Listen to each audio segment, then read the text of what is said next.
Welcome back to another Game Time Discussions. I'm Emery Cuzzy. I'm sitting here with Cameron Selby.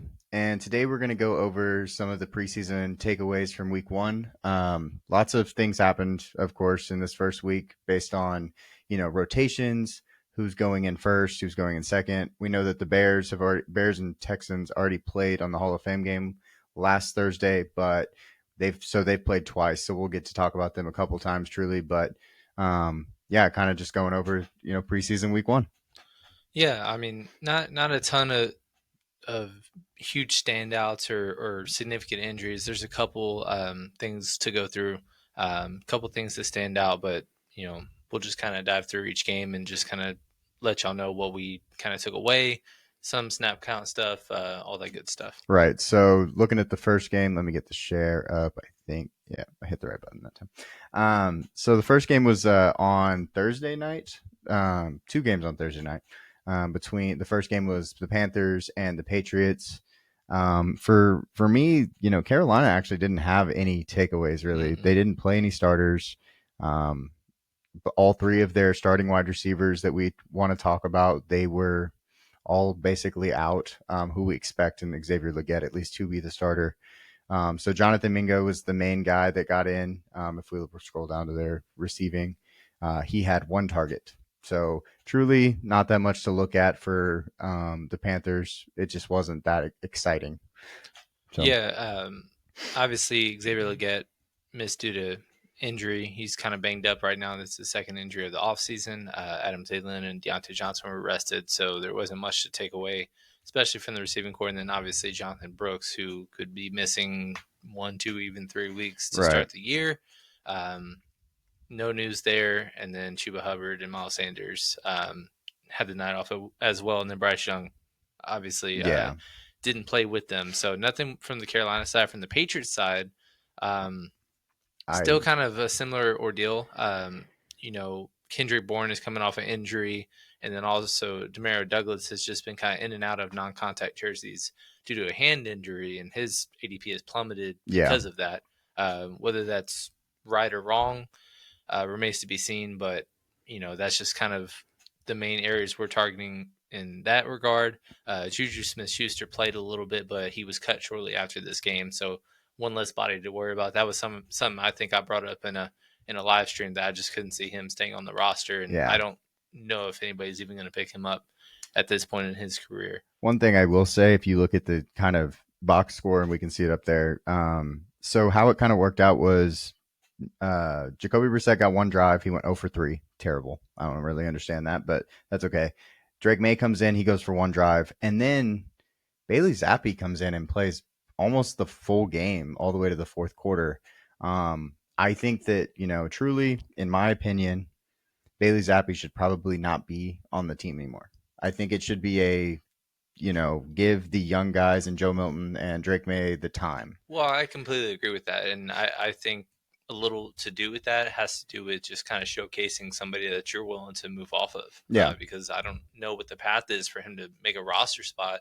They invested in Jacoby Brissett, short-term deal, but he is the presumed starter in the short term. Mm-hmm. And then Drake May obviously is their first-round pick, and they also picked Joe Milton, who had some exciting plays, his roll around and kind of making things happen. He's going to be a fan favorite, and Mm-hmm. I don't know what kind of dynamic that'll have, but that's already three quarterbacks. And then Bailey Zappi, I think it is capable of being a QB2 on a team or a roster. And now you can carry and dress three quarterbacks. You might as well take a shot, especially if you're a team with a rough quarterback situation. So I think that's kind of a little bit of what it is, we know that Jacoby Brissett doesn't need much. Drake May needs a little bit of work, but obviously wasn't playing with the people he should be. Right. So that was kind of my takeaway from it. The other thing I wanted to talk about was New England. The starters so Juju got cut. He actually started the game. Yep. Along with Tyquan Thornton and KJ Osborne. Jalen Reagor came in during that time when Jacoby Brissett was in. Mm-hmm. I found it kind of weird that we didn't see Jalen Polk off the rip, and then also that we've heard a lot about Baker's coming on and being really good in camp. Well, he was the eighth receiver to step on the field. That is really weird when you think of a guy that's, supposed to be vaulting himself into a Yeah, role. and I've said before, early August first step charts mean absolutely nothing. Right. But what matters is snap counts, play counts, and coming in. And you're right, eighth receiver into the game. I just don't know what the role is for him at all this season. But that's somebody that's been a hot topic and a hot name that's kind of risen because of some highlight plays he's made. But we haven't really been much into that camp. Right. So as best ball goes, we haven't got on him, but we expected him to at least see more playing time. I think Mm-hmm. in his first game in action with Especially with two players that we know would be starters on an out. Yeah, active, exactly. like active on game days, like out, and you're still the eighth guy. Yeah. If you're So, going to travel 5, 6 guys, like, is he going to make the cut? Basically, is how it looks right now, in my opinion. But so that's the New England versus Panthers game. Let me get to the next game. Jump over to the Detroit versus. Go away. There we go. Detroit versus the Giants game. Looking at the Lions to start, they basically didn't play any of their starters either. Um, it looks like, in my opinion, that Craig Reynolds is the number 3. He had all the snaps with the first team, giving him, just in my opinion, when he came out with the first team, that just made me feel like he was part of that third overall running back for them. So yeah, that was one of the interesting things with Detroit. Obviously, they didn't play any of their starters, so there was literally nothing we can even talk about that's relevant, at least from the fantasy perspective of right, things. But the Giants, it was interesting because, like you said, Eric Gray, breakaway touchdown, punches in a second one, and I texted you, I was like, he's going to be the one that's going to rise a ton. But Tyron Tracy, you know, had the snaps. yep. He killed it. He did very well with his touches. Just an unsexy 5 yards a carry, and that's kind of it. But he seems to have that number 2 role locked down. Yeah, it looked like with Tyron Tracy, he had 11 snaps with the starters. He ran 6 routes, which was pretty cool to see. And then Eric Gray, had 2 snaps with the starters, and he was in only on third downs mostly. So he didn't have a defined role. Obviously, after the starters came out, which by starters I mean everybody basically other than Daniel Jones. He had the ACL injury last year, so he wasn't in. But Malik Neighbors, Jalen Hyatt. I think something we need to talk about, Jalen Hyatt being in, actually makes me more nervous about him because Darius Slayton did not play and had no injury designation. Mm-hmm. And Wandell also didn't play. So I'm thinking those 2 are the starters along with Neighbors, but they wanted to get him work because he's a rookie. It makes a lot of sense there. Um, so I think that the receiver position is actually more muddy after this game, but Yeah, in terms of late round flyers, 19th, 20th round, we've taken some sorry guys. dart throws on Jalen Hyatt just as an upside play. But Darius Slayton is the exact same type of upside. 2 straight years of like 700 plus yards. He's had the occasional game where he just kind of goes for 20 out of nowhere. He had 2 games, I believe, in the fantasy postseason last year where he had over 20 um, fantasy points, and he's done that for a couple seasons now. So that's kind of a battle to watch because it seemed like Jalen Hyatt was getting the majority of the reps with the ones, and Mhm. now if you're playing a bunch in the first couple drives and this other guy is being rested, that was kind of interesting to see. And then also, obviously, Wandell is going to be their slot and main slot, but Right. even without him, primarily keeping Malik Neighbors out wide, I just don't. Again, he has been a hot topic of conversation and a fast riser, and I just don't know how that helps his upside even more so. I saw a report that was like, oh, and I watched the highlights on the game, and of course, and Drew Lock didn't really look his way. That's fine. Mm-hmm. Drew Lock also injured his hip. He's good to go. It seems like by the team. He threw an awful interception. I mean, he literally just threw it right to the defender. So whatever that is with Drew Lock, that's fine. But with Neighbors, he acted like he was open a lot in that game. And I don't know that I thought he was open. He was throwing his hands up on the first play of the game. He throws his hand up, all this stuff. And I saw some reporters being like, oh, Neighbors was open. And I'm like, well, no, they were in cover 2. That he was not open. Mm-hmm. And I'm just like, so I think we're pushing it a Yeah, little bit. I saw a viral one of the plays that I think you were talking about. I think it was that exact play, and He just there like was throws a his there was arm a up. fantasy was like, oh yeah, this is what he's going to deal with all year, and it was like, oh, you're encouraging backup quarterbacks to throw it into double coverage. Yeah. Oh, good luck. Yeah, I'm like, oh, so he was open Yeah. because is he always open then? I don't. hmm Um, But one thing to know with Malik Neighbors, on Sunday he did injure his foot slash ankle, right, dealing with I guess a minor ankle sprain is what they're calling it right now. I thought it was strange when they were like, "There's no fracture," and it was like, "Why would you even say that?" I don't even know why you would like put that in the open like right, that. But weird, I bet you that would probably keep him out most of this week in practice, and maybe even this next preseason game, and possibly even the rest of the preseason, because most teams in the final week of the season, that's final cut week, and they're trying to figure out who's going to make the roster. So maybe he might be even done right. before it even starts. One thing, one other thing I want to touch on for the Giants before we move on is their tight end situation. Yes. Daniel Bellinger played 7 snaps. Theo Johnson played 7 snaps, and Chris Manhertz, who I've never heard of, played 6 snaps with the starters. That is an issue because we do not know who the tight end one there is. I'm guessing Manhertz is probably more of a blocking tight end, but Theo Johnson actually had a really good block against Aiden Hutchinson. I don't know if anybody saw that. It's just a really muddy tight end room, and right now you just can't play any of them basically. Mhm. Um, on the Detroit side, one thing I wanted to note was the rookie cornerbacks looked awesome. So Okay, Taron Arnold that's and good. Ennis Rakestraw both looked really good. They had issues at that position, so improving that position is really big for them. And so there you go.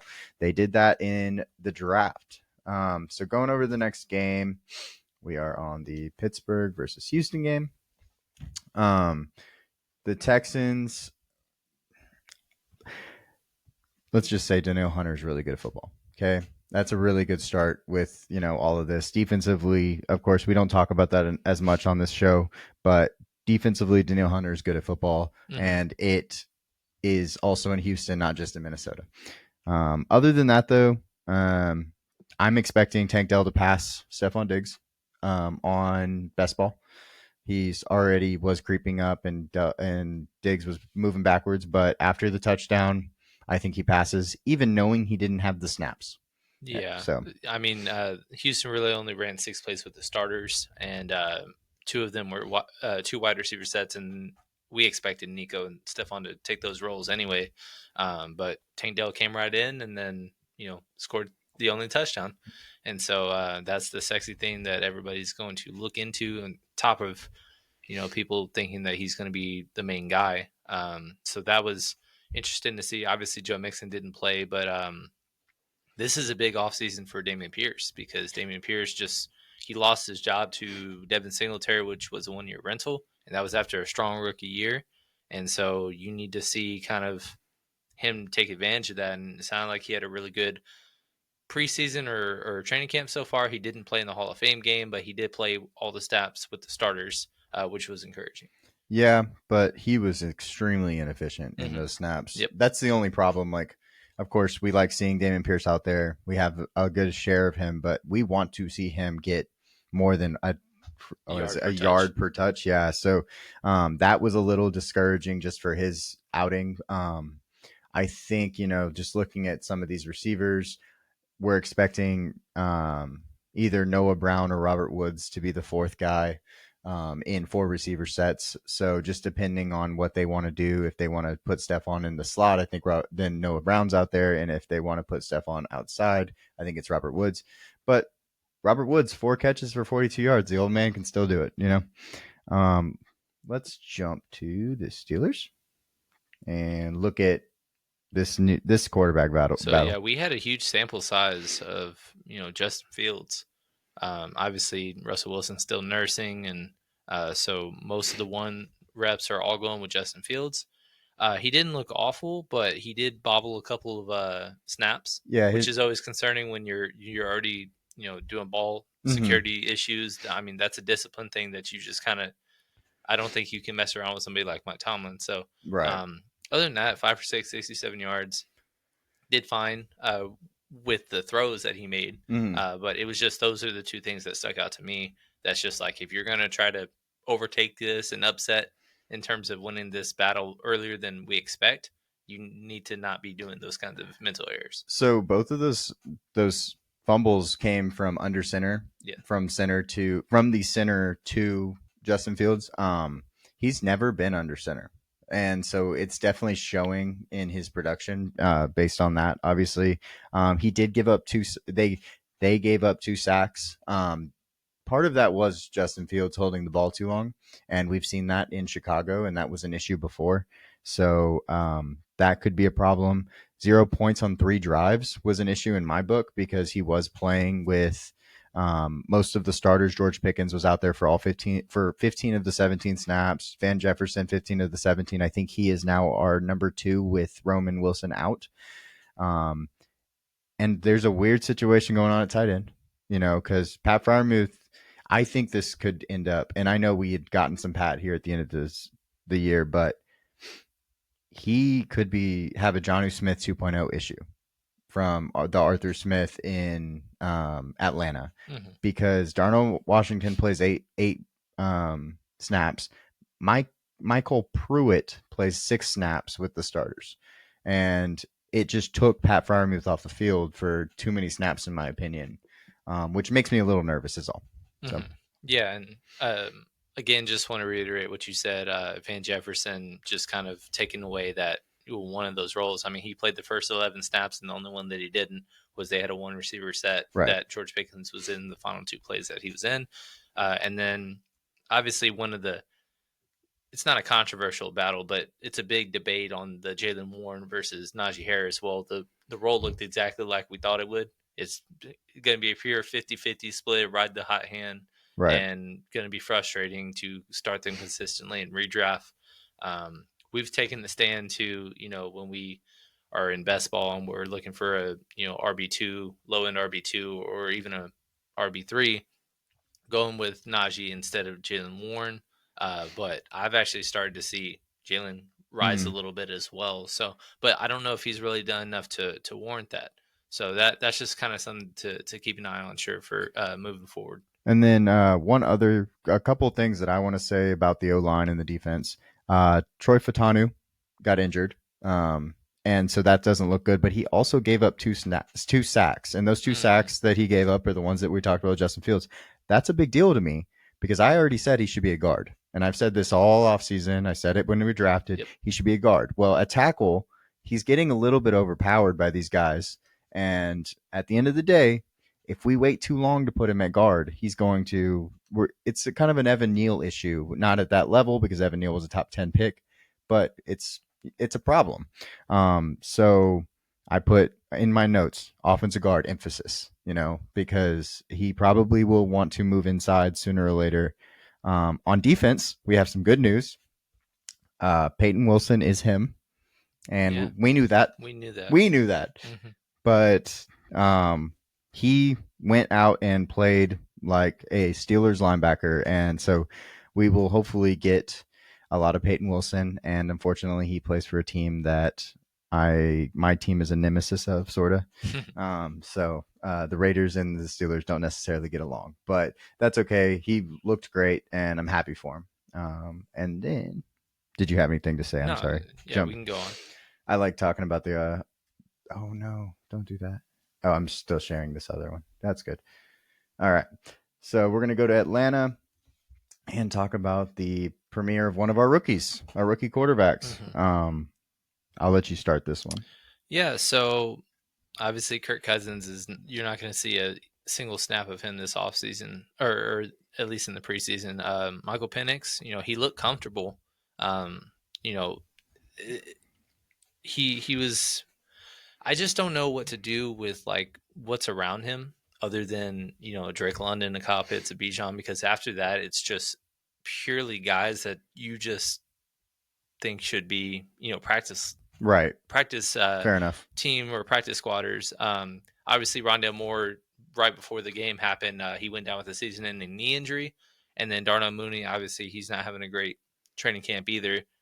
Ray McLeod may have snaps in the slot. Well, the fact that he didn't play at all gives me confidence. That was, I guess, encouraging. But, I just don't really know how to judge it other than knowing that, like I said, Michael Penix looked poised despite all of that, and Right. just kind of I would like to see him run with some of the ones, kind of maybe at least in this next game, and then just kind of see where it goes because I mean there's avenues where he can just kind of take over this role and never let go if Right. he plays well enough. Well, it was another thing. I mean, you have to. The Falcons needed a backup quarterback. You look at who they had, and you look at the box scores: 3 for 13 out of Rook, and Taylor Heineke was 4 for 11 for 11 yards. He had a 1 yard average per throw. Like they had to get somebody to play backup quarterback. Hmm. Now, I don't know. You spend the eighth overall pick on him, whatever. That's a different story. But like you give yourself an opportunity if something happens to your franchise guy and Kirk Cousins. One of my favorite guys that got to play a lot of snaps was Jace McClellan. I'm excited about him, but at like Cam said, these are a bunch of guys. They're just guys, Hmm. and so we're kind of looking for someone to step up and be really good, I guess. And it's just probably not going to happen in this group. Right. And then with Miami, not a ton to take away, but one name of note is Jalen Wright, Mm-hmm. who's been, their RB3. Obviously he's fifth on the depth chart, but you cannot trust that. He is their third or at worst fourth best, depending on what they do with Jeff Wilson. He didn't play in this game either. Um, but he did fine with what he did 10 touches, 55 yards in the score. And then everybody else is just kind of fighting for roster spots everywhere else. Mm-hmm. I know Odell Beckham Jr., he's going to remain on the pup. And so I just don't know if you can really trust anybody as a third option in the passing game to begin with. But, the opportunity is there if somebody does step up. One thing I will say is, and I wrote this down, Jalen Wright is explosive, and he's in the perfect offense for his skill set. We talked about it before when we were like, well, we don't like any of these running backs where they went. Well, Jalen Wright actually went to the perfect place. He just happened to be the third running back on the depth chart, so that's why we weren't getting him in best ball. We would love him if Devon Achane wasn't there. Or Raheem Mostert. I'd still Yeah. love him, either way. One guy that I do want to talk about that we didn't talk about for Atlanta, Braylon Trice is out for the season. He tore his ACL. Yes. He was the rookie outside linebacker, defensive end for them that they picked. And the other guy, another rookie that was solid, was Patrick Paul. He had an awesome game, both in the pass and in the run game. So that was good to see because he was one of our top 10 offensive linemen this last year, and we really liked him. So, yeah. And then also another thing to note for Miami, Jalen Phillips, obviously he's not going to play in the preseason, but Right. he got cleared to practice, which is encouraging because he tore his Achilles 9 months ago. Mm-hmm. Obviously, Shaq Barrett, they brought him in for depth and then he retired. So it was just kind of like, well, this is just not going to go very well, is it? And it could still be that, but it is good to see that he is making a recovery like he is. And then Malik Washington, who was a 6th round rookie receiver, he's been gotten some stabs of as a late round pick. He was their primary kick returner, so that just if you want any kind of additional positive outlook on him, if he does end up being a wide receiver 3 on the team or Right. have a role on game days in the offense, you have that tidbit as well. Perfect. And then we're going to look at the Baltimore Ravens versus the Philadelphia Eagles. Some guys to note for the Eagles, the rookies, all of them looked great, and that was really positive. Those being Jeremiah Trotter Jr., Quinion Mitchell, Will Shipley, and Jalix Hunt from Houston Christian University. I want to say Trotter he's just in the perfect situation to succeed. He's an A gap linebacker that doesn't have to run out and try to play the pass. He's not covering anybody. He is just there to stop the run. Looked great doing it. There's an RB2 battle between Kenneth Gainwell and Will Shipley. Kenneth Gainwell actually went in first and Mm-hmm. played all 11 snaps with the ones. So I thought that was interesting, especially after reports about Will Shipley being so good in camp. Yeah, and that'll be an interesting one just because he's been a kind of a gnat the last couple of seasons as well. If you've been investing in the Philly run game, that he started out strong last year, and then all of a sudden he was just nothing, and DeAndre Swift just stayed with the role, and there was no kind of rotation like we have seen in years past with other guys. But yeah, that again, Philly didn't really play a ton of people on the offensive side. It was more so a showcase for the defensive rookies and starters, like you mentioned. But yeah, it was a fine game. Kenny Pickett being a Philly Eagle, Just okay. just okay. Yeah. Again, I just had no faith that that was going to work out. There's one guy I do want to talk about though. Before we move over to Baltimore, it's Johnny Walker out of Florida State. Um, I think he'll probably, and this is my, Johnny Wilson. I mean, sorry, yes, Yeah. Johnny Wilson. Sorry, Johnny Walker's a UFC fighter. Mhm. Johnny Wilson. I think he's going to start over Paris Campbell when it's all said and done as the wide receiver 3 in the offense. He's getting a lot of buzz, but Paris Campbell's been had a Q tag for a little while. Wilson's doing really well, especially for his massive frame. So I think he has a big opportunity to become the wide receiver 3 in that offense. So, Mhm. and then let's see, let's go to the Ravens. The Ravens looked awful. So I don't really know how else to put it. They were terrible. If you look at their passing, they were 10 for 22, which is just abysmal, basically. So I think they're going to have some work to do. Of course, they have Lamar Jackson, and that makes it all better, I guess. But it was not good from the quarterback play. Yeah, I mean, they didn't really play much at all of their starters, but one person of note as a late round flyer because he was just a part of this massive depth that was the receiver position in this draft, Devontae Walker. Mm-hmm. He didn't even get in until late in the second quarter, Right. and so it seems like he's kind of buried in a depth chart on a team that doesn't really even prioritize their wide receiver 2, let alone a 3 or 4 or 5. Mm-hmm. So that's not very encouraging if you're thinking that he's going to come out the gate running. So we'll just kind of see what happens with that. But he did nothing to kind of change that mindset at all. Yeah, one guy that I think stood out a little bit just in when I was like looking over things, Rasheen Ali. The reason he stood out wasn't so much because he was productive, but it was actually because he caught a pass, he was asked to rush the ball, and he was the kick returner. So basically, it felt like they were trying to get the ball in his hands as much as possible. He's a rookie out of Marshall. Wasn't necessarily my favorite rookie by any means, but at the same time, opportunity matters. Hopefully, he does better than 10 for 26. But yeah, I thought that was at least interesting. And then Nate Wiggins is good at football. He had a Yep. full highlight tape. We said that he was good at football, along with all of these other rookie cornerbacks that we have talked about.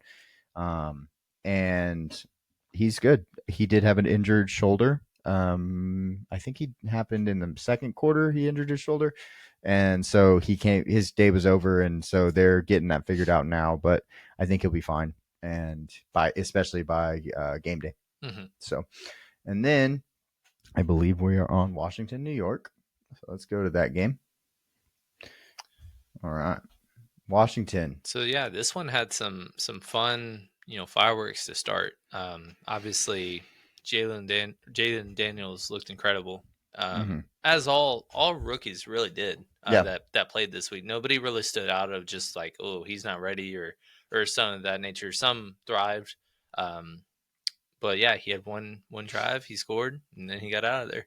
Um, it looks like Jahan Dotson is going to be moving towards having the majority of the slot snaps. He had all 11 with the starters, but also played a little bit as well um, in reserve to I'm assuming just kind of get accustomed to the role. Um, I saw that. So of course he played 11 out of the 11 snaps, but they did play some 12 personnel. So when they came out in 12 personnel, he went from the slot to the outside receiver, which was interesting, of course, because I think he's the better receiver between him and Diami Brown. Him moving out there, he's done that in the past. So I think it was really comfortable for him. But I thought that was of note because of the fact that they got in 12 personnel and he didn't come off the field as the slot. right. Yeah, and it's a make or break year for him because he's a former first round pick that just has underwhelmed, and so he needs to really show up and show out. There's opportunity is there, and it is encouraging. Being in the slot for a team that doesn't really have a for sure target hog at tight end at the moment, and then as well as there was like Luke McCaffrey buzz early in the Right. offseason that he could be, one of Jaden Daniels' favorite targets. And, if he's taking his role away, then that's just one less buyer to worry about. Right. And then I do want to talk about the tight ends you just talked about. Hmm. A lot of people, of course, because Ben Sinnott was pretty productive in his day, 3 for 57. Yep. That's great. But he had so how the starters came out, it was 11 for 11 for Bates. Bates was on there 11 for 11. Yep. And that's interesting. But then Zach Ertz was out there 4 for 11. Vincent was out there for 0 plays with the number one offense, giving me the idea that he is not there with that situation. So that makes me a little nervous. But if you have Vincent, you should have expected him not to play well early in the season. It'd be a long burn, like we Yeah, it's talked a about. it's a long term investment. Yeah. But yeah, and then flipping over to the Jets side, um, one of the bigger takeaways was just Braylon Allen's a really, really good running back, and he is clearly the running back 2 on the team. And we saw that coming. We knew that, and that's why we drafted a ton of him way early in late June, early July. Mm-hmm. It's just wondering if he's going to have a role next to Brees Hall, or if he's just going to be a change of pace, or just pure backup Right. handcuff. I mean, he was 7 for 7 on plays with the ones. Mm-hmm. So there you go. That tells you everything you need to know. The guy that actually came in after him, I thought was interesting also, um, because it's Isaiah Davis. I think Braylon Allen's a great handcuff. That is what it is. Isaiah Davis is also an okay handcuff. I think not unless like he could be a waiver wire pickup if something happens because he's going to get the work in the passing game. Mm-hmm. He's going to get all the work if Brees Hall goes down. Braylon Allen is not catching many passes. That's just what it is. He's not that style of player. 6'2", 240, 250 right now. I mean, he's huge. And I just don't see him moving around like that. Isaiah Davis, though, 4 receptions for 33 yards as a third string running back right now for the Jets. I think that he could take over that third down role if something happens to Brees. But otherwise, Yeah, and then Malachi Corley, he started with the ones that actually played primarily in the slot. He really needs to have a really solid preseason to, kind of earn a role mm-hmm. because Aaron Rodgers hasn't really prioritized rookies before. And on top of that, it's just kind of like baked into where Garrett Wilson's just going to get maybe even the most targets in football this year. Mike Williams is going to be forced some because they paid him a lot, or at least on a 1-year deal, and he seems to be healthy at least for the Mm-hmm. time being. And then Alan Lazard, for now has a roster spot. Malik Taylor, I don't know if he, you know, has an injury or if he's just really been impressing that much to where he didn't have to play. But that was worth noting for sure because it's just one more person to worry about. And then obviously Tyler Conklin and Jeremy Ruckert, who are the top 2 tight ends, didn't play as well. I think it's also something we need to talk about is that today Hassan Reddick asked for a trade Yep. after getting traded and not Weird. Yeah, it's such an odd situation. So that's another thing just to bring to light that could throw a little wrench into the plans for these teams for this team. But I don't know exactly what's going to happen with all of that. So we'll just keep that a day-to-day thing. And then the next game is going to be Chicago and Buffalo. And so there we go. Something that I want to note with games like this, even knowing it's a preseason game and it doesn't matter, 33-6 is not okay, no matter No. what. And especially when you play your starters. Like both teams played their starters. So Well, most of it kind of came, in the fourth quarter when everybody was right. done. But But yeah, still, it's it's just it's pretty rough. But Caleb Williams was the focal point in this game. Obviously, he is every bit of as talented as he has been. Um, you know, 2 receiver sets. Obviously, DJ Moore, Keenan Allen are the guys, mm-hmm. and then Roma Dunte comes in 3 receiver sets. That's going to cap his fantasy value at least in the short term. If one went down, he's going to be a great value. But for the time being, it's just kind of hard to see the upside there. Um, the biggest interesting thing is just we've been harping on the fact that DeAndre Swift is a pure, true part of the committee, and he is just going as a top, 24, 25 running back. And so proceed with caution, or you better handcuff or do whatever. But he played one play, got a carry, and then immediately came out. And then, Khalil Herbert kind of did his thing. He got the majority of the touches. Rashawn Johnson didn't play, so Travis Homer was actually playing some third down snaps as well. Um, and then DeAndre Swift has a viral, 42-yard screen screen. pass Yeah. that's gonna do well for him. But that's kind of purely what he's gonna be, and it's kind of you know speaks to itself that he kind of falls down the red zone, and then it's just like he probably wouldn't finish that drive. Right. You wouldn't see him again, and it's gonna be really really frustrating if you're investing in him at all this year. I want to say about the Caleb Williams situation, he went 4 of 7 on the board, as you can see, but 2 of those balls were dropped. And then one of them was a throwaway. So he was truly 6 for 6 and a good decision. Yep. And so that I think that needs to be brought up because it doesn't look as pretty when it's 4 for 7, but truly, one of those balls was dropped by DJ Moore. So it's not something that, I mean, both of the guys that you expect, DJ Moore and Keenan Allen both played 17 out of the 20 plays. Yeah, they looked like they were hitting on all cylinders pretty early. It almost might be because of last week. They had an opportunity to play a game or have a full game ready worth for the Hall of Fame game last week, giving them a little bit more in coming into this game. Right. And then also, another fantasy relevant thing is, Cole Kmet coming Yes. off a 7 touchdown season that he's kind of inherited, and he's right in the middle of, the tier 3 or tier 4 of tight ends. That's just kind of uncomfortable, but it's another piece of a really good offense. Well, he was outsnapped by Gerald Everett. And I forgot about this tie, but, Shane Waldron, their new OC, he was the OC or not the OC, the tight ends coach with the Rams, Right. 2017 to 2020. And then he went to Seattle. All 5 seasons, he had Gerald Everett with him. So he has a long history with him and faith in him. And so that's just going to be very frustrating to kind of deal with if you are a Cole Kmet investor because, Gerald Everett hasn't been awful, but he's been very serviceable, in his role. And if you're telling me that he has to be a fifth option and not a second or third, like he's just going to be a kind of weekly, touchdown threat. Right. One guy I want to touch on before we move over is rookie Austin Booker. He has had some seriously good reports in camp, and then he has a great game. And so in the last 2 games, he's had good games.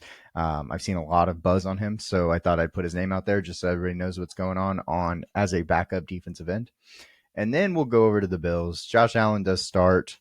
They do play their true starters. Very weird situation though. All 9 plays. James Cook's in there. Curtis Samuel did not touch the backfield, and then Khalil Shakur and Curtis Samuel aren't on the field together except for one play.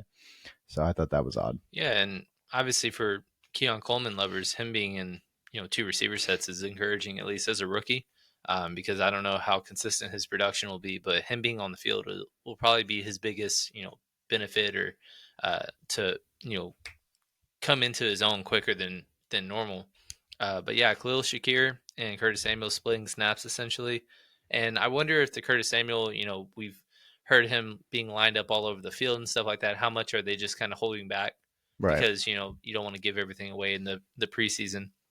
Plus, he's a vet. He knows he's probably the safest, other than Keon, because he was just drafted in this offense to have a role, Right. For sure. every Sunday. So that was good. And then also Dalton Kincaid, getting the snaps that he did, because we saw that when Dawson Knox was healthy last year, he really kind of limited Dalton Kincaid's snap count. Right. And so, him getting 8 of them and running routes on a ton, we've talked about how high we are on him this year. And so that was another encouraging sign.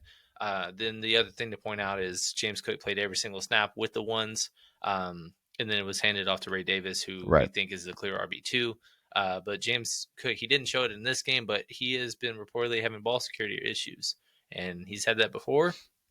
And if there's anything that's going to take away from him being a true bust as a fantasy asset, it's going to be, him not securing the ball and letting other people take his roles from him, because it's already kind of frustrating to begin with because you have a quarterback with 15 touchdown upside on the ground. Right. You got to battle with that. And then also, if you can't hold on to the ball, you're going to have other people vulture your touchdowns, which will just be truly frustrating to deal with. Yep, a lot of 12 personnel, like you were stating with the tight ends. I think that was really good. Another team They really love their 12 personnel. And the next game we're going to talk about is the Raiders. Yeah. They loved their 12 personnel, and I loved watching it.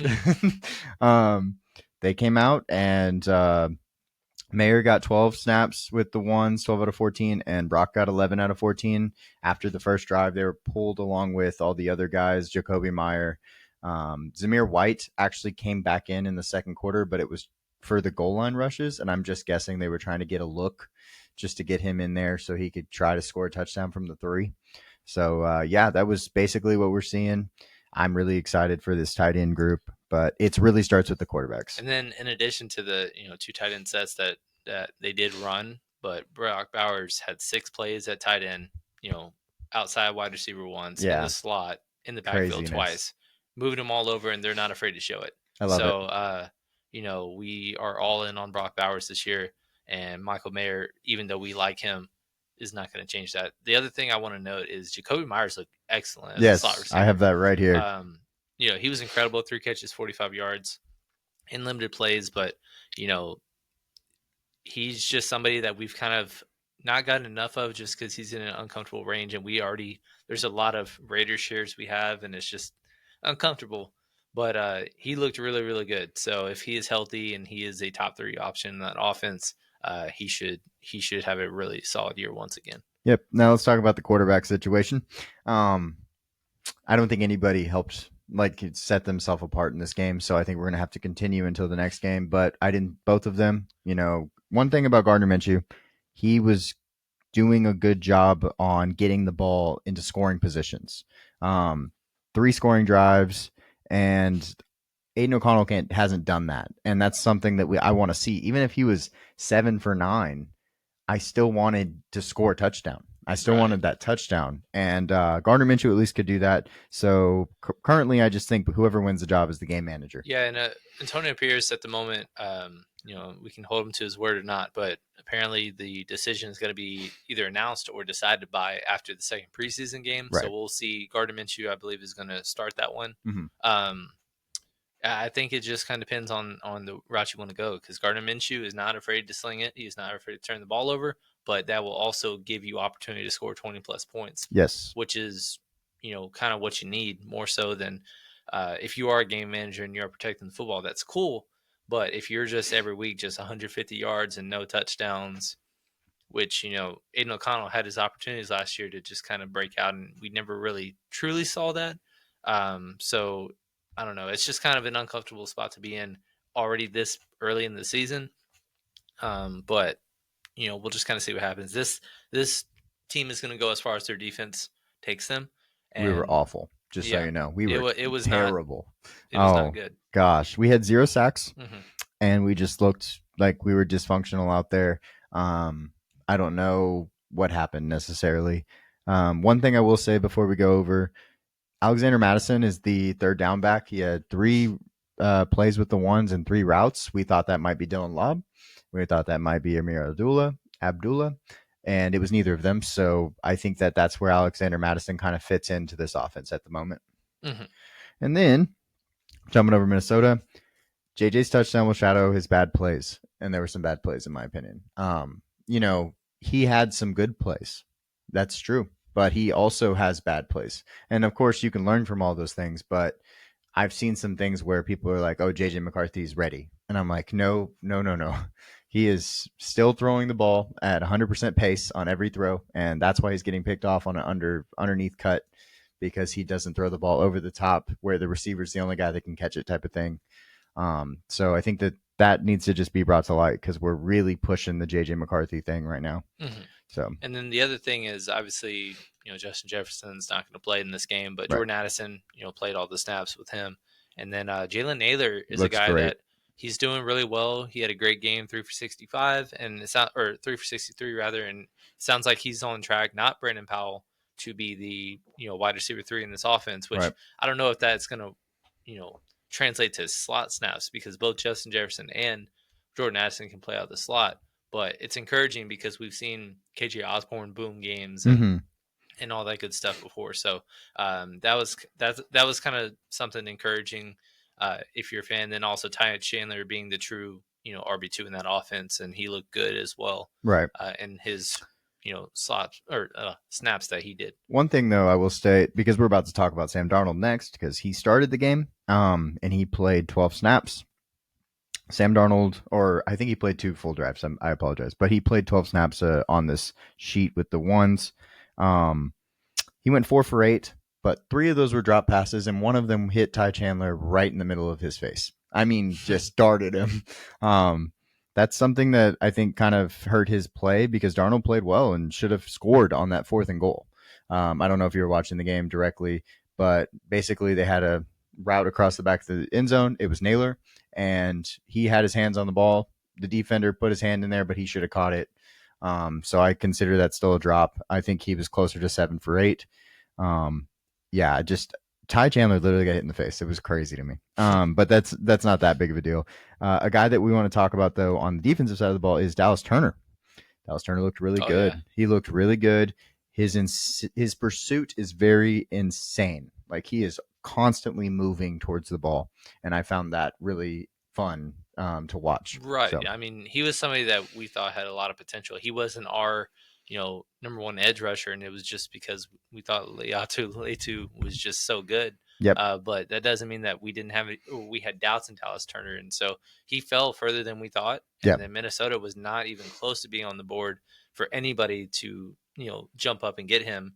Everybody had a projected trade up for them, and they wouldn't even have a second rounder. And being able to have him is definitely good, especially with Daniil Hunter no longer on the team. Yeah, and we'll talk about Latu and we'll talk about Jared Verse in a little while, so you'll get the other two also.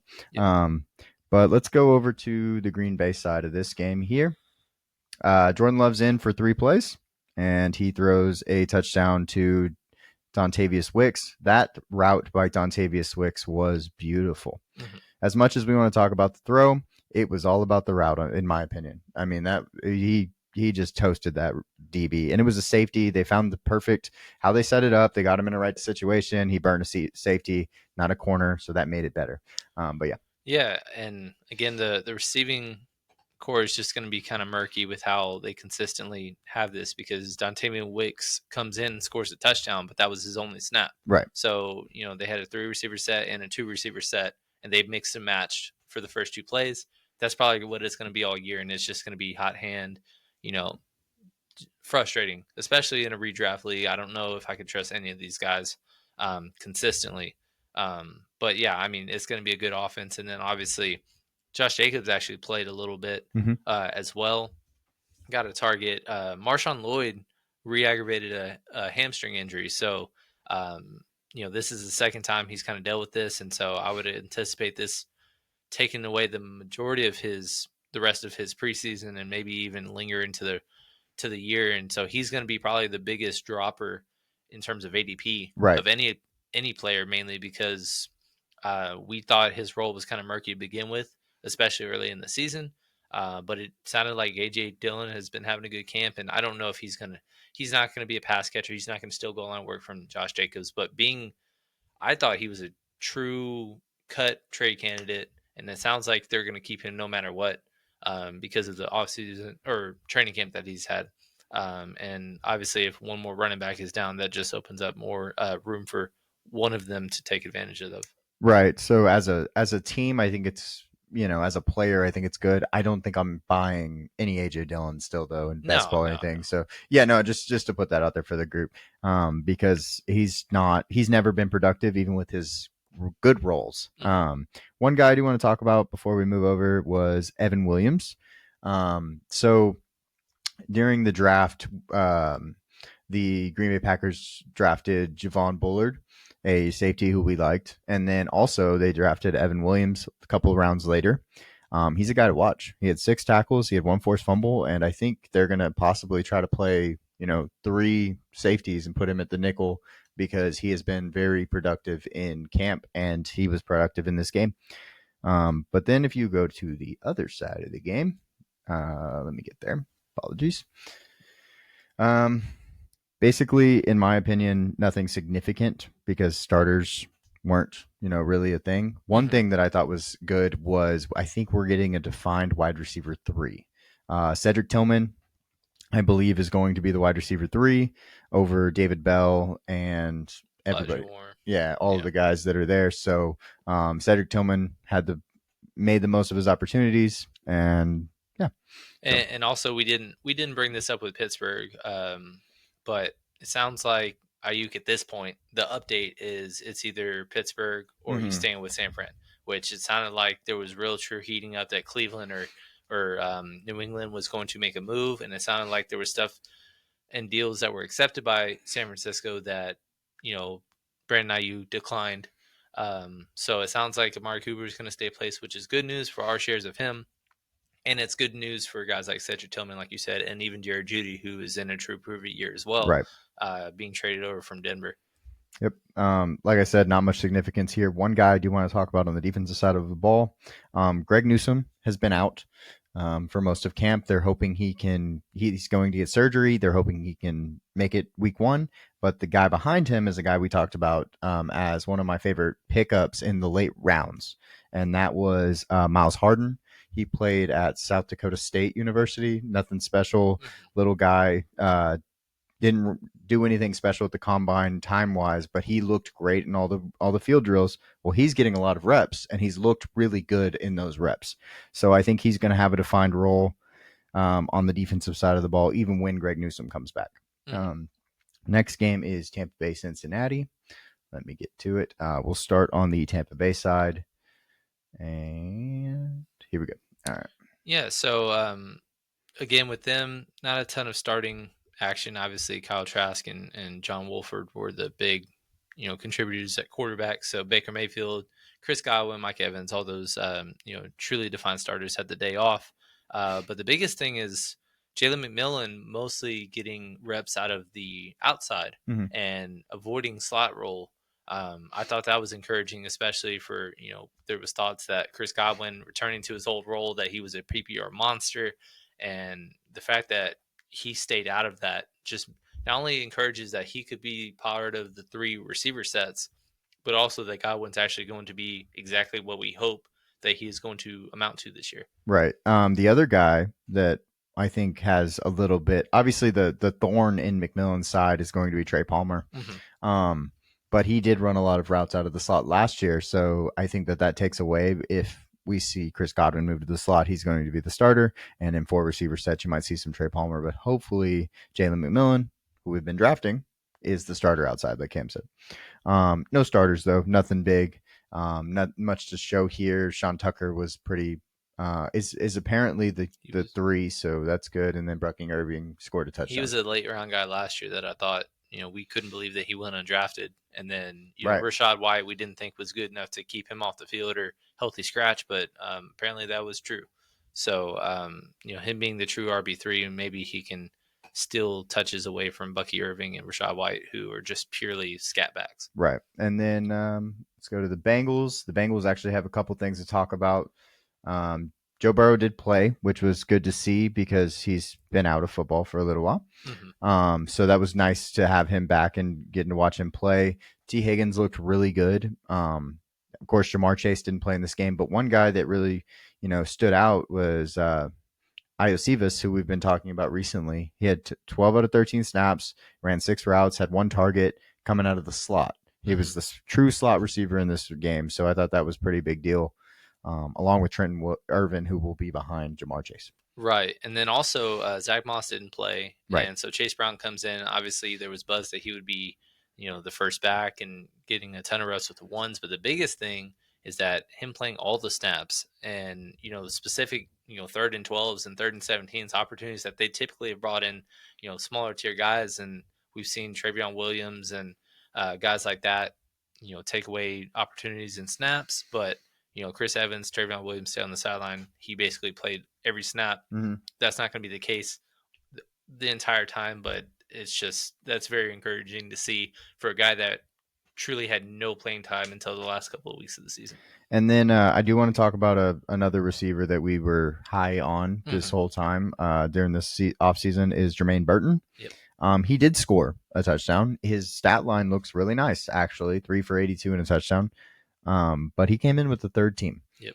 And he's in a little bit of a scary situation because I'm not expecting them to cut him. I think he'll be one of the 5, but I just don't see how he has playing time currently in this situation without, and also he didn't play in the slot. That's another thing that hurts him because they have two outside Yeah, that's the receivers, only and I thought where he you're was going to get going to time. play in the slot a little bit, and so it's a little nerve wracking for the situation there.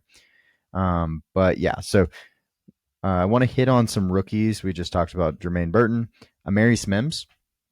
I can't remember what his injury was. He Peck. strained his pec, Okay. so he is out for indefinitely. Could be lingering into the season, but it was encouraging because torn pec is basically you're done for the year, Right. and so him just straining it, he's probably going to be missing the rest of the preseason, and we'll just kind of see how tentatively they take it because they do have two other 6'8" Right. monsters to fill in that I spot. actually thought it was really nice to see though that he was actually projected to start. Yeah. After we didn't like the situation he went to, and everything, he was actually the projected to start over Trent Brown on the right side. So that was a good thing. That means we know he's a good football player, and they should recoup and get him back out on the field. Of course, Chris Jenkins looked really solid, D tackle, from Michigan, I believe. Yes, Mhm. Michigan.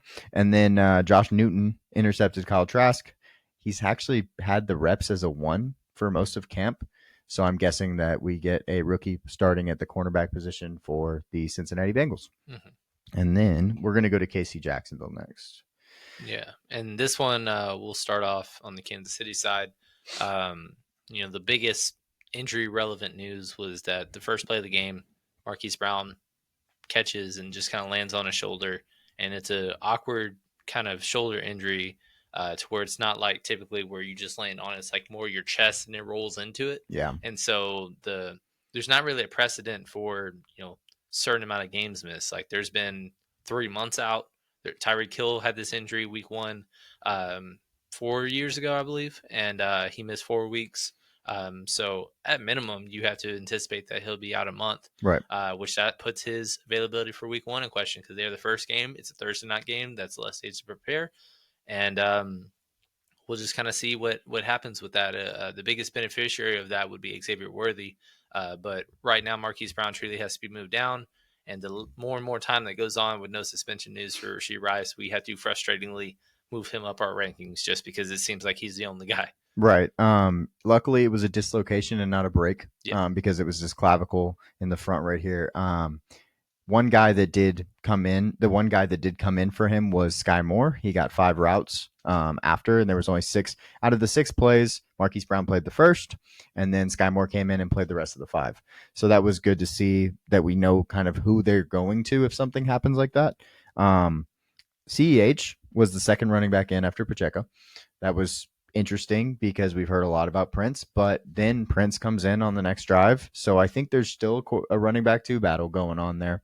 I don't think they're sold on either guy, and I don't blame them considering production from CEH and then not playing Prince at all last year.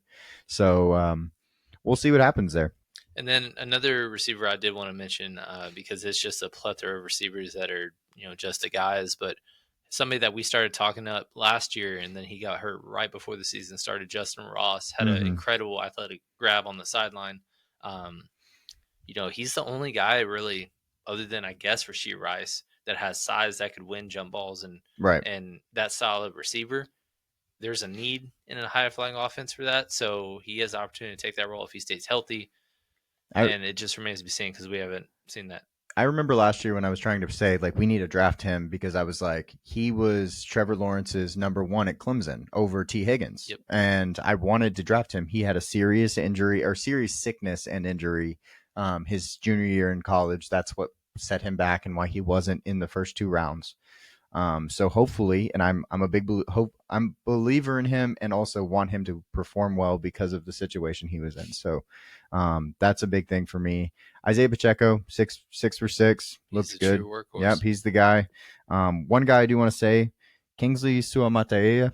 He came in with the starters and he left with the starters. So he is the starting left tackle most likely right now for the Kansas City Chiefs, which is good to see. When they trust one of their guys that they drafted. Mm-hmm. And then I'll move over if you want to go ahead and talk about the Jags. Yeah, so with the Jags, they played their starters for a series, and Trevor Lawrence did good. They scored. Travis Etienne out of the backfield. They have a connection, obviously. Um, the biggest thing with him is just making sure that Tank Bigsby doesn't threaten him at all, and he played all 9 snaps with the starters, so that was encouraging. And then Gabe Davis and Brian Thomas. Brian Thomas, similar to Keon Coleman, taking all of the 2 receiver sets was encouraging to see for his stock because we just don't know how consistent he'll be early on, and he's like a late season kind of flyer. Gabe Davis, he was a late sign, or not a late, but he was an off-season signing that we were just like, you don't really need that, but maybe they do because obviously with Zay Jones and Calvin Ridley gone, they need a big body to block well Right. and run cardio, and he's really good at doing that. Yeah. Christian Kirk was not playing in 3 receiver set or 2 receiver sets. He did play 7 snaps though. Um, some people are concerned about his workload because of that. I think he'll have the highest target share in this offense, at least for the first half of the year. Yes. And they're Agreed. very rarely going to be in 2 receiver sets just the entire game. Right. So there's that. And then Evan Ingram, just as good. We've been talking about him a lot. So Well, I think some people are worried about Evan Ingram. He's 30. He played 6 out of the 9 snaps. Luke Farrell, sorry, played 5 out of the 9. So people are worried that Luke is going to take some of Evan Ingram's snaps. I don't see it. I think they're just being cautious with him because he's so much older than the other guys on the team. I think that, one guy that I want to shout out is Parker Washington. He had the longest kickoff return so far in the new kickoff return style.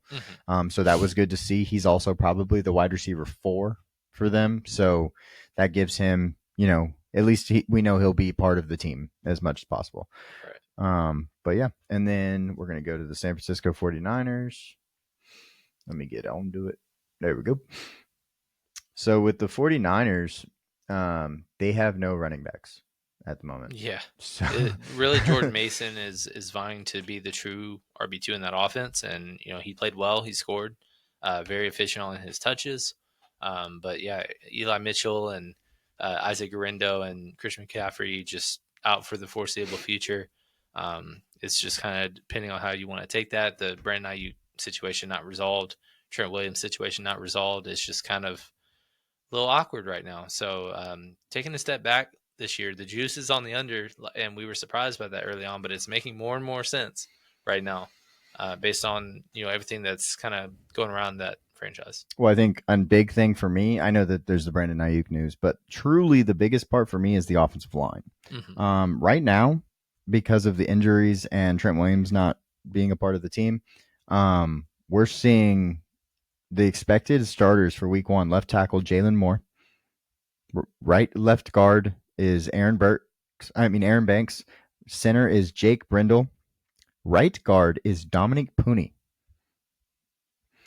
And then the right tackle is Colton McKivett, and he was terrible last year. One of the worst rated tackles in football. So right now, that's actually what scares me more than anything with this team is like that is their starting offensive line. I'm not sure what they're going to do. Obviously, injuries will come back. Maybe they'll actually pay Trent Williams. I don't know. They probably won't, though, because why would they when he's 37 years old? It's just that's more of a situation to me than the one receiver that's making all the buzz. You know what I mean? In this offense. So yeah. So right now, and I know it's early, and we'll get into predictions and then week 1 stuff and all that. But right now, that plus 4.5 for the Jets looks really, really nice on Monday Night Football. That's one of my favorite bets right now. If I had to do it a way too early parlay or anything of that nature, just because I don't like. And also the Jets are having their issues as well, so it's not like one's squeaky clean and one's just chaos. They're both having that same stuff, but I think the Jets at least have the guys there to overcome that. Right. And I do want to talk about the wide receiver 3 with if Ayuk is out. Deebo Samuel and Juwan Jennings are the starters. They didn't play.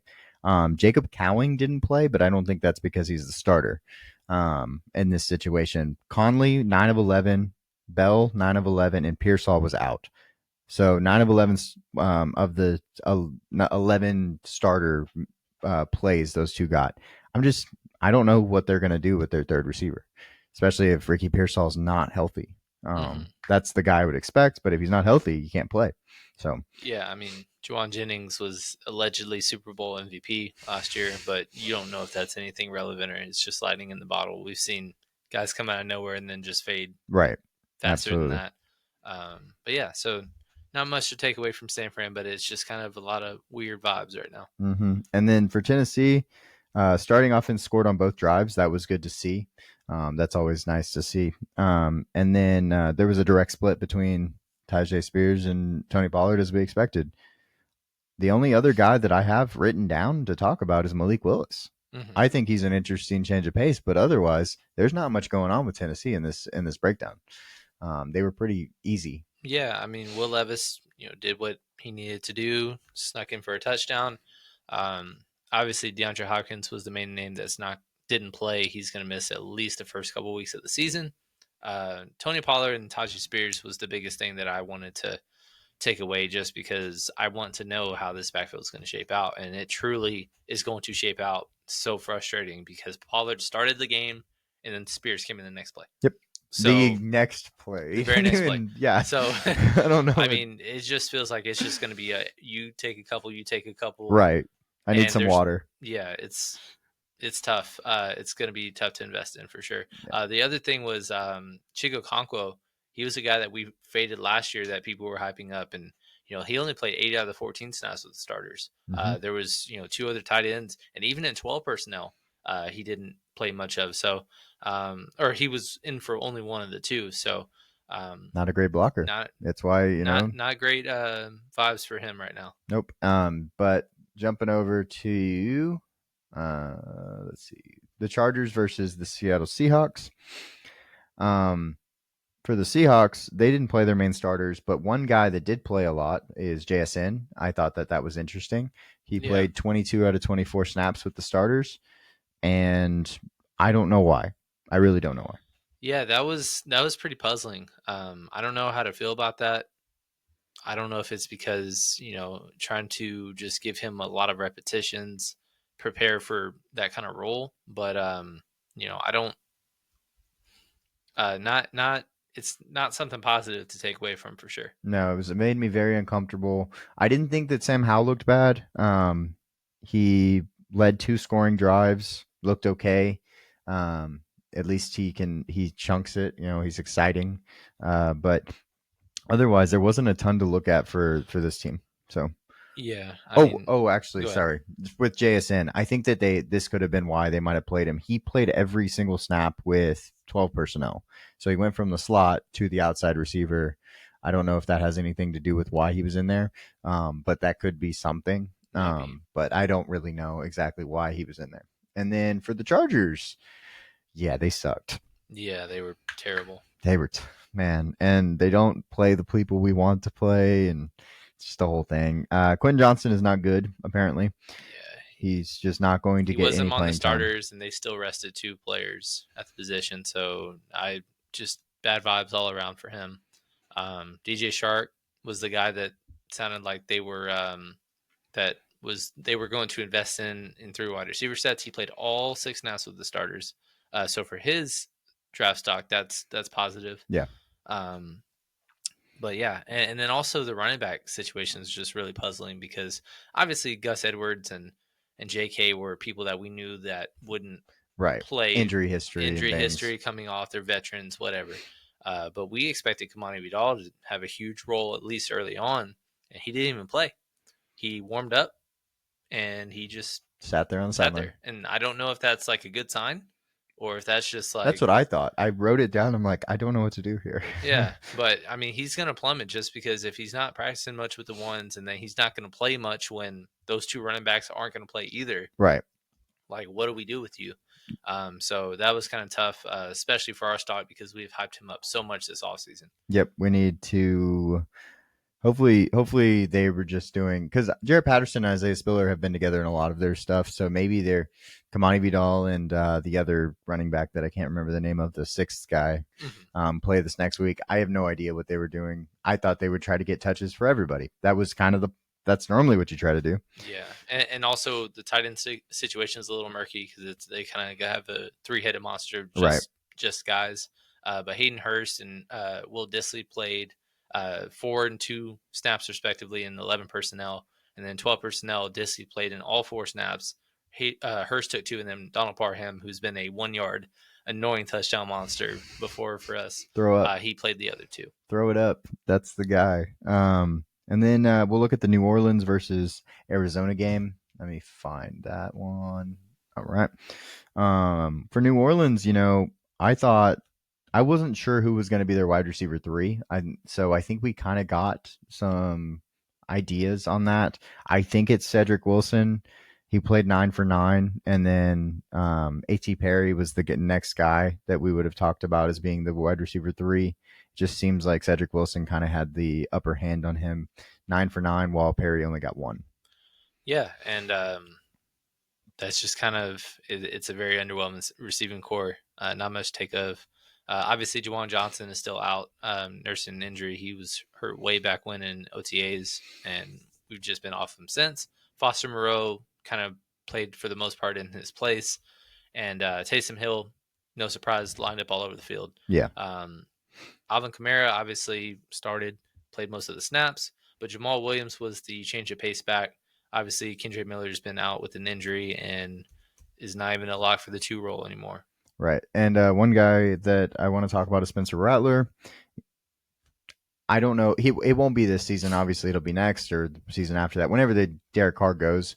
And if Spencer Rattler gets an opportunity to start, but he has been getting really good praise in camp, and he did have a game-winning drive, but he was the 3rd quarterback out behind Jake Hayner, who I have never heard of. But so he was the 3rd quarterback out, so I don't really know what that means for his situation, but we will continually watch to see what happens with him. Mm-hmm. And then for the Cardinals, I don't have that much to talk about. The only thing I want to talk about is Trey Benson being a true handcuff at this point. Yeah, he didn't look too good. No. He was not explosive at all. He just kind of ran to a wall and just stayed there. Very inefficient with his touches. He did get 8 touches, 21 yards, nothing special, and he wasn't in on any passing down situations, No. which that's really, really, truly frustrating. Yeah. So yeah, he's tough to look into. He's been falling. We still have been taking him, but right now it's just kind of tough. And then as a result, James Conner is flying up draft boards right now. He has approached the top 6 rounds. And so if you didn't get him before, you might as well just not get him now. Right. That'll be us. Yeah, I was really, really disappointed with how Benson played. And also I didn't think Michael Carter looked bad, which makes me even more worried about the fact that Benson could lose that job as an RB2. Mm-hmm. And then that was a quick game. Let's go to Denver and Indy. That one was fun. We had lots of points in that game. Denver did win, and one of, I think, possibly my favorite of all the quarterbacks, showings was Bo Nix. Jarrett Stidham did start, and then Bo goes out there and gets drives of 1 field goal, a touchdown, a fumble, but it was a completion prior to the fumble, so that was good. A field goal and a touchdown. He really had 4 scoring drives in his debut, Mm-hmm. which was what you want. I don't care about the stats. I care about scores, and he did that. He knew how to do that. So yeah, I just don't see any reason why they shouldn't start him week 1. No, he's starting. There's he no way. needs to. There's no way. I understand people that come in very inexperienced. He was a 5-year starter in college. Like, he has the most starts in college football history. He has enough experience to go and weather the storm. And Right. the weapons around him aren't bad enough to where he's just going to be truly awful. Right. Yeah, I agree. Yeah, another thing that was encouraging was Javonte Williams getting a ton of snaps, 9 of the 12 with the starters. He's somebody that we believed in, we liked a lot, and there was reports that he was fighting for a roster spot with Samaje Perine. That is not the case. That never was the case, and shame on you if you believed it. I'm so happy I got him at 120 something. Yeah, in best ball. Yeah, he did very well. In limited playing time, Samaje Perine did not make the most of his. He had a double bobble. That was drop, crazy. No interception. Yeah, it was I know. terrible. Drop interception that it's just like, yeah, he's getting cut kind of thing. Yeah. Jaleel McLaughlin played very well in his role. We haven't touched him at all. But and Audric played fine. And Audric played fine too. Had a ton of touches. Only 31 yards on 10 carries, 3 receptions for 13 yards, but he did score. we like him as a handcuff, and if something happened to Javante, I don't think that Jaleel McLaughlin is just going to take all the snaps. He'll Right. just take probably the frustrating PPR snaps that we wish Estime had the ability to work towards this year. Well, he did get three catches though, which Mm-hmm. was really promising in my book. The next guy I want to talk about is Tim Patrick is wide receiver 2, Mm-hmm. and Josh Reynolds is most likely the wide receiver 3. Marvin Mims comes in on the first play, plays one play, and then comes out and doesn't play again with the starters, which I thought was hilarious. Um, I think that Josh Reynolds is a vet and has done it and could be good.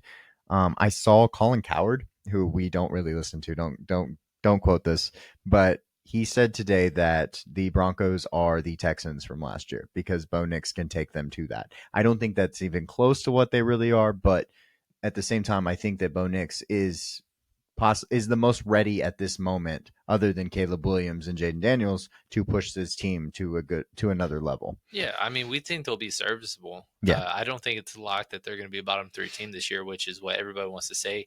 Mark Schlereth, who is a Denver kind of insider, he played with them a long time, 3-time Super Bowl champ. Right. He's basically saying like when people call the Broncos like untalented or having no talent, it's just they don't have name value outside Right. of Pat Surtain, and so it's just kind of like they just have to find out to make a name for themselves. But this team is more talented than you think, or at least reporters have told you. Mm-hmm. Yeah, no, defensively, I think they're going to be okay. And offensively, they have a good O line and solid running backs, a 4-headed monster at the moment. I don't know who's going to get cut. Samaje feels like the guy, but we'll see. But yeah, I don't think that it would be crazy to see them winning 6 games and being a top 10 pick, maybe, but not top 5, in my opinion. Right. The Colts. I'm about to switch to the next game. The Colts. They ran out 5 different quarterbacks in this game, which is just a lot. Too many. Yeah. Way too many. You should have it narrowed down at this point, guys. Big things to talk about. Trey Sermon injured his hamstring. Yeah, he was the guy that we thought of because it sounded like he clearly, locked up the RB2 in that situation. So any shares of JT, we had been getting some Trey Sermon who was going undrafted, but now that is murky because of his injury. Right. But nobody took advantage of the opportunity. Evan Hull and Tyler Goodson both 2 yards per touch. Terrible. Just terrible. And so it's the Jonathan Taylor show, and Trey Sermon was just like a complete dart throw. Right. And then the other thing was Josh Downs again suffered a high ankle sprain in practice, getting rolled up on, so he's out probably through the start of the season. AD Mitchell ran with the ones, and he ran a lot of the slot, which is probably a good sign for him. Yeah. One thing I will say about continue to not draft tight ends from this team. No. Right. They had 7 plays, and they never ran 12 personnel, and 3 different tight ends played. 3 snaps for Kyler Granson, 3 snaps for Mo Alley Cox, and 1 snap for Andrew Ogletree. And that's not even the guy going the highest. Yeah, Jelani Woods is the guy. Jelani Woods, is the guy that everybody wants to get, and he didn't even play with this group. Yeah, I don't know. It's a weird situation for tight ends, and that's in Indy right now. Mm-hmm. You talked about Mitchell starting for Downs. That's good. I don't know what's going to happen when he comes back. That's my only thing. Plus, we've said before we're kind of not loving Anthony Richardson because of being a low volume passer. I just don't know how that's going to translate to any consistent success for any of those receivers, really, based on where they're all going in ADP. No, none of them are going at a discount right now. No. Let's talk about Trey Lance versus Stetson Bennett, because going from a team that just played 5 quarterbacks, well, the next 2 teams only played 3 total. Trey Lance didn't play terrible, I guess, but he was not necessarily good or explosive in any way, in my opinion.